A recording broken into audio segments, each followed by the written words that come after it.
So continuing on the topic of right speaking, right speech, I want to step back a little bit to emphasize the continuity of these factors of the Eightfold Path, starting with right view or right viewing. And one of the, as I've been saying now repeatedly, that one of the components of right view is to appreciate the consequences of our actions. And this is a fascinating and a very important issue, that something inside of us registers the impact that our actions have, the impacts they have on other people, the impact they have on us. And so in the teachings of the Buddha, consequences of actions are hugely important.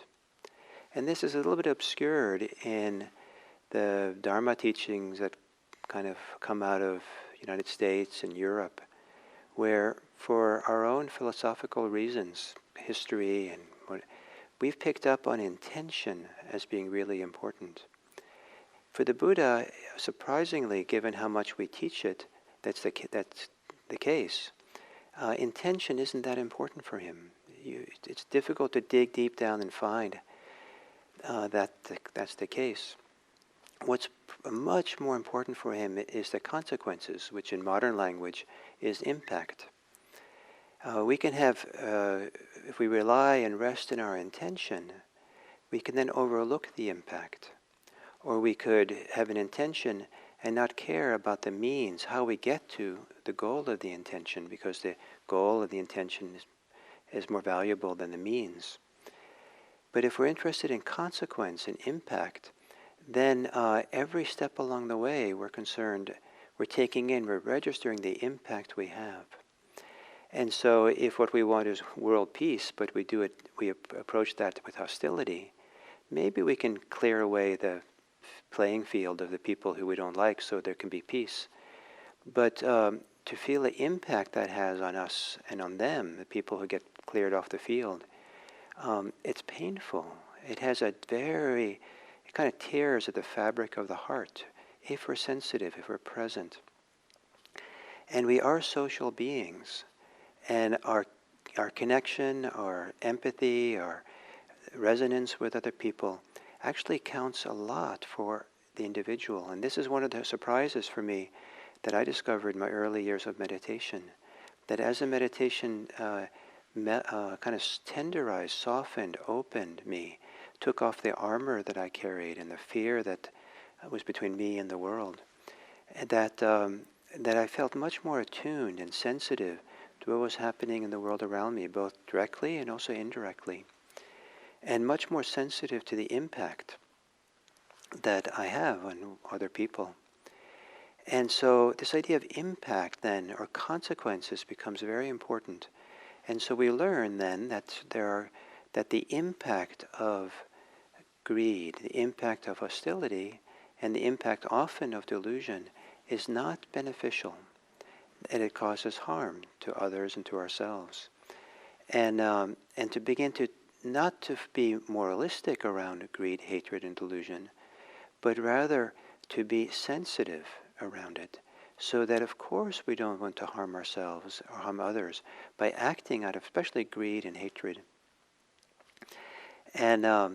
And so to recognize the difference between doing those things which are motivated by greed, hatred, and delusion, or actually with the right consideration, the second one, those things that involve addiction to sensual pleasure, ill will, and cruelty that correspond to greed, hate, and delusion.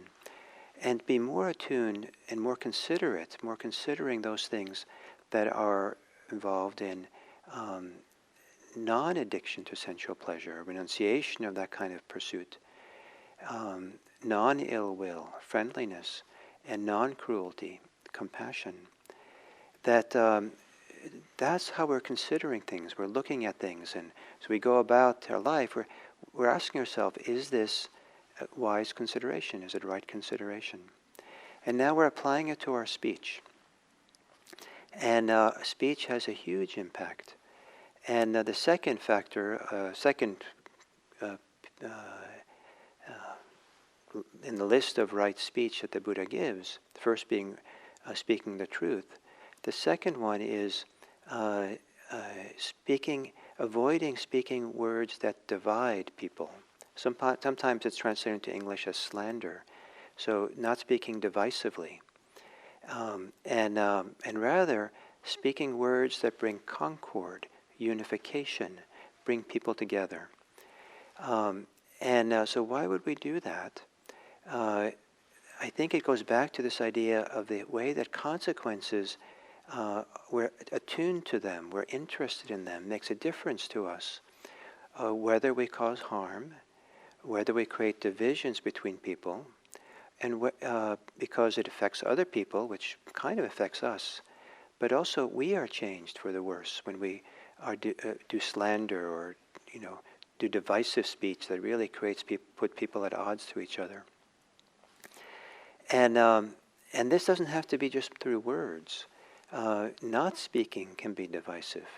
Not speaking up to make a difference. Not saying anything sometimes enables falsehoods to continue. Not speaking sometimes allows for divisiveness continues and more suffering. And so the movement here is to what does speech look like when it's not motivated by greed, hatred, and delusion? When it's not motivated by addiction to sensual pleasure, ill will, and cruelty? What does it look like? And one of the ways it looks like is that it's interested in unification, concord, unifying. And the Buddha talked about this kind of speech as speech which unifies those who are divided and maintains or supports the unity of those who are already unified. And it's to delight in concord. It's to cherish concord. And this is how we speak. So how do we do that? How do you speak about people behind their backs? Do you speak in ways that divisive, slanderous, that if they heard what you said, they'd feel hurt? If you could track the trajectory or the consequences of your speech, would it be that 2-3 generations away from that conversation, down other people hear the same news, same idea, that it comes back and bites the person they're talking about, that they wouldn't be happy about it, and it actually makes their life more difficult? Or do you talk behind people's backs and say things which are unifying, that people say, oh, they're happy to see that person next time they see them. They're happy to figure out a way to work together. And so it's fascinating that how much emphasis the Buddha emphasized concord or social unity. And he encouraged his followers to, with acts of body, acts of speech, and acts of the mind, how we think about things and how we view the world around us, to do so with an eye for creating concord, creating unification, an eye for creating a community of human beings that care for each other, that support each other, that are friendly to each other. And it's easy to have this as an ideal. It's much more challenging to maintain that principle and talk this way when other people are talking with hostility, other people are divisive. And so what are the skillful ways to step towards that, to begin healing that divide? Or to say it more simplistically, maybe simply, sometimes more to what we can do, is how not to put fuel on the flames of that divide, how not to participate in further dividing, how not to, get imbued or take on the divisiveness other people have, and then just contribute to more and more of it. And I think that meditation practice makes a huge difference in this regard. To learn in meditation how to be open, relaxed, sensitive, we really become attuned to consequences and impact. really get attuned, it makes a difference for us because of the empathy thing. It makes a difference for us, the impact of our words and what's going on in the world around us. And can the impact we have be one that disarms people, that opens people, that predisposes them to look upon us and others in a friendly way? Can we be forces of bringing people together? And that's certainly my wish for Buddhism in this country, that Buddhism somehow is a bridge builder. Buddhism is a force that doesn't exactly take sides, but rather is more interested in bridging people together, bringing people together, so we all can be in the table together and find our common good, find our commonality. As naive or simplistic as that might seem sometimes, I believe in it. I believe that it's possible to have an inclusive heart that leaves no one out, that we never turn our backs towards anyone, that we never maintain and hold on to our resentments, our hurts in such a way that we banish people from our hearts, that we always are ready in a wise and safe and appropriate way to be inclusive and step forward and say, this person too I will meet. I don't agree with what the person's saying, I don't agree with what the person is doing, but this too I will meet. This person I will relate to in a friendly way. And if the person is too complicated and difficult and maybe even dangerous to do it overtly, at least we can do it in our hearts privately, so that no one is left out of our hearts. So finally, what we see here is that this central teachings of the Buddha, the Eightfold Path, has, is right at the heart of it, is a social teaching, is a teaching about how we live our lives in the world and how we relate to other people. That this is really, really important for the Buddhist path. And this is a path to liberation. And that path to liberation is completely inclusive of our social relationships and caring for them and unifying them. It's hard to be free spiritually if we are living divisively. Maybe impossible.